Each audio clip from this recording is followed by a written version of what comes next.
Pop-up Tixing PAYGO, transforming the U.S. economy with dynamic cash demand deposits. Urgent action is needed to recall Fed dollar notes from M1 money supply to combat rising debt to GDP ratio, a national security threat. The last administration added over $7.5 trillion to national debt, beyond $36 trillion. The 2023 Fiscal Responsibility Act legislation mandates immediate action. With the 2025 inflation debt deficit bomb looming, we must act now. Our Mass Adoption Critical Mass Maximum Capacity Initiative, Duty Call Fed Now Recall, aims to nullify hyperinflation. Trump 2017 Tax Cut and Jobs Act will explode public debt by 2025, despite significant steps being taken through the 2022 Inflation Reduction Act and the CHIPS and Science Act. Tixing offers 100% fixed yields, promoting unity and equal rights, aligns individual interests with collective welfare, incentivizes financial engagement, fosters economic stability and growth to build prosperous, resilient communities. We're getting well prepared, practiced, a lot of the bait that she threw out in some of those answers. Now, look, make no mistake about it. Trump had a bad night. He rose to the bait repeatedly when she baited him, something I'm sure his advisors had begged him not to do. In the first debate when Biden attacked him, he just kept his cool and kept going. In this debate, he rose to debating, and we heard so many of the old grievances that we'd long thought that Trump had learned were not winners politically. I mean, when you've lost Fox News. In Springfield, they're eating the dogs, they're eating the cats, they're eating the pets. I mean, it was written on the wall from the moment she walked over to him and shook his hand, right? It's a good debate. Nice to see you. Have fun. Thank you. Folks, there was a debate tonight, and by a debate, I mean a stage where the Vice President outlined her plans for small businesses, healthcare, and adhering to the concerns of everyday Americans. All while the fella across the stage. In Springfield, they're eating the dogs, the people that came in. They're eating the cats. They're eating the pets of the people that live there. And this is what's happening in our country, and it's a shame. As far as rallies are concerned, as far as the reason they go is they like what I say. They want to bring our country back. They want to make America great again. It's a very simple phrase. Very simple phrase. Make America great again.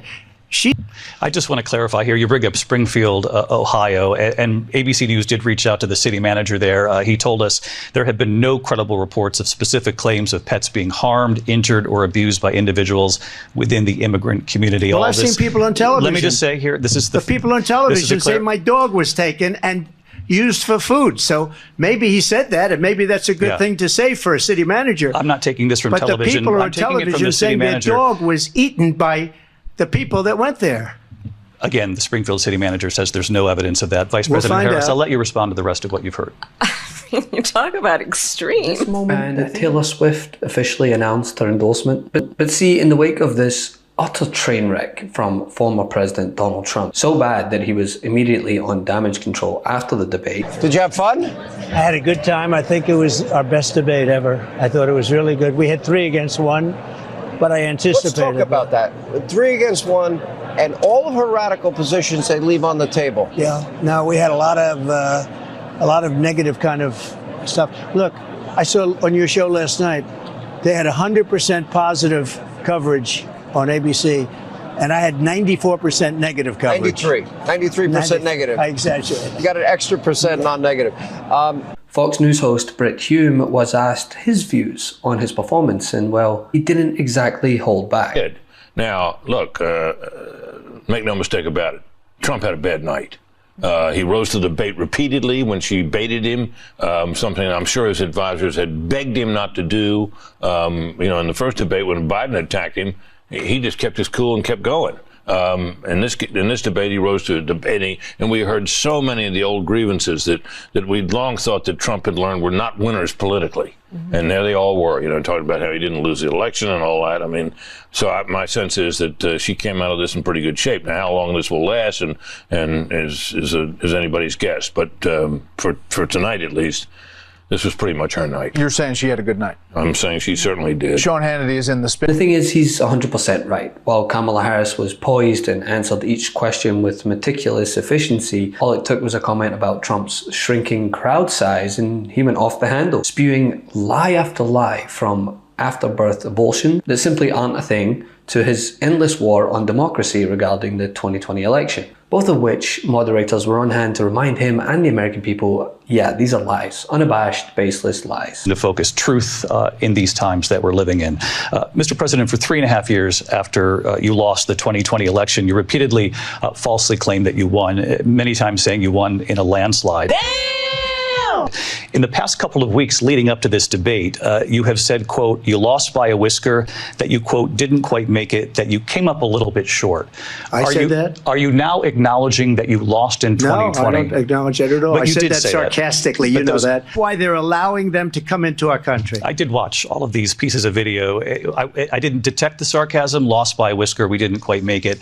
And we should just point out here as clarification, and you know this, you and your allies, 60 cases in front of many judges, many of them Republican. No judge looked at it. And said they said we didn't have standing. That's the other thing. They said we didn't have standing, a technicality. Can you imagine a system where a person in an election doesn't have standing? The president of the United States doesn't have standing. That's how we lost. If you look at the facts, and I'd love to have you'll do a special on it. I'll show you Georgia, and I'll show you Wisconsin, and I'll show you Pennsylvania, and I'll show you.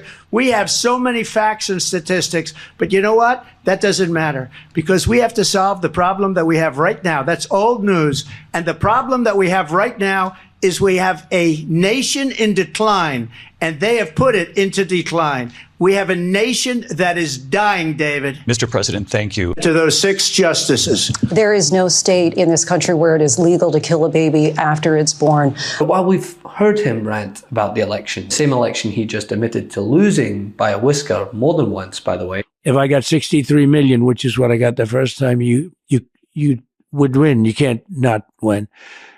And I got millions of more votes than that, and lost by a whisker. 10 or 12 million votes more than that, more than anybody had ever got. We got the most votes of anybody, of any sitting president in history. And he beat us by a whisker. They're eating the dogs? Well, that's a new one. A far-right conspiracy spread across the hillside, formerly known as Twitter, mainstreamed now by the Republican candidate for president, in front of millions of people. I mean, what world are we living in? And how utterly abhorrent / unapologetically racist do you have to be to take this baseless lie and run with it on the world's biggest stage? Only to answer, when pressed with the facts that these claims are unsubstantiated, he responded with, well, I saw it on TV. In Springfield, they're eating the dogs, the people that came in. They're eating the cats. They're eating the pets of the people that live there. And this is what's happening in our country, and it's a shame. As far as rallies are concerned, as far as the reason they go is they like what I say. They want to bring our country back. They want to make America great again. It's a very simple phrase, make America great again. She's destroying this country, and if she becomes president, this country doesn't have a chance of success. Not only success, we'll end up being Venezuela on steroids.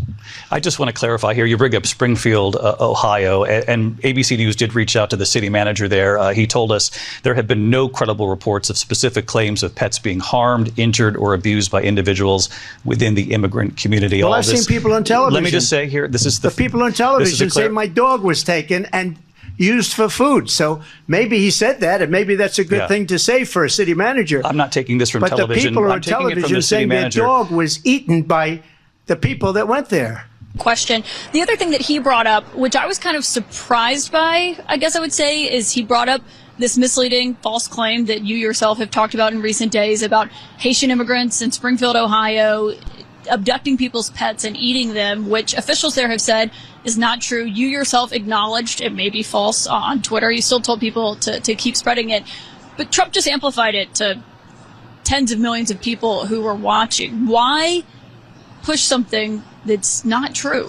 Well, first of all, city officials have not said it's not true. They've said they don't have all the evidence. They said they have no evidence. We've heard from a number of constituents on the ground, Caitlin, who both firsthand and secondhand reports saying this stuff is happening. So they very clearly, meaning the people on the ground dealing with this, think that it is happening. And I think that it's important for journalists to actually get on the ground and uncover this stuff for themselves when you have a lot of people saying my pets are being abducted or geese at the city pond are being abducted and slaughtered right in front of us. This is crazy stuff. And again, whether those exact rumors turn out to be mostly true, somewhat true, whatever the case may be, Caitlin, this town has been ravaged by 20,000 migrants coming in.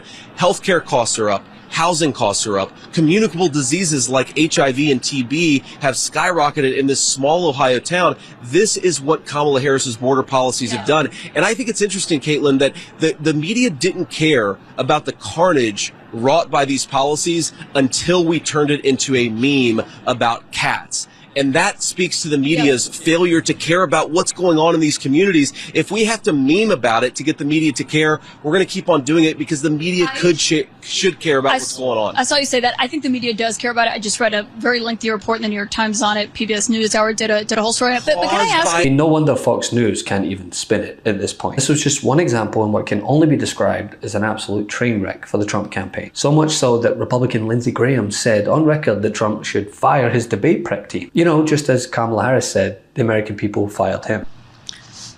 Donald Trump was fired by 81 million people. So let's be clear about that. And clearly he is having a very difficult time processing that. But we cannot afford to have a president of the United States who attempts, as he did in the past, to upend the will of the voters in a free and fair election. And I'm going to tell you that I have traveled the world as Vice President of the United States, and world leaders are laughing at Donald Trump. I have talked with military leaders, some of whom worked with you, and they say you're a disgrace. And when you then talk in this way in a presidential debate and deny what over and over again are court cases you have lost because you did in fact lose that election, it leads one to believe that perhaps we do not have in the candidate to my right the temperament or the ability to not be confused about fact. There are two very different candidates, two very different messages that were laid bare for the world to see, especially during those closing remarks. Someone who works for the American people and someone who works for themselves. I mean, we have hope versus hate, future versus past, and quite clearly, sanity versus incoherent rambling. Yes or no, you still do not have a plan? I have concepts of a plan. What you just said is one of the most insanely idiotic things I have ever heard. So I think you've heard tonight two very different visions for our country. One that is focused on the future, and the other that is focused on the past, and an attempt to take us backward. But we're not going back. And I do believe that the American people know we all have so much more in common than what separates us. And we can chart a new way forward. And a vision of that includes having a plan, understanding the aspirations, the dreams, the hopes, the ambition of the American people, which is why I intend to create an opportunity economy, investing in small businesses, in new families, in what we can do around protecting seniors, what we can do that is about giving hardworking folks a break and bringing down the cost of living. I believe in what we can do together that is about sustaining America's standing in the world and ensuring that we have the respect that we so rightly deserve, including respecting our military and ensuring we have the most lethal fighting force in the world. I will be a president that will protect our fundamental rights and freedoms, including the right of a woman to make decisions about her own body and not have her government tell her what to do. I'll tell you, I started my career as a prosecutor. I was a DA, I was an attorney general, a United States senator, and now vice president. I've only had one client, the people. And I'll tell you, as a prosecutor, I never asked a victim or a witness, are you a Republican or a Democrat? The only thing I ever asked them, are you okay? And that's the kind of president we need right now. Someone who cares about you and is not putting themselves first. I intend to be a president for all Americans and focus on what we can do over the next 10 and 20 years to build back up our country by investing right now in you, the American people. Vice President Harris, thank you.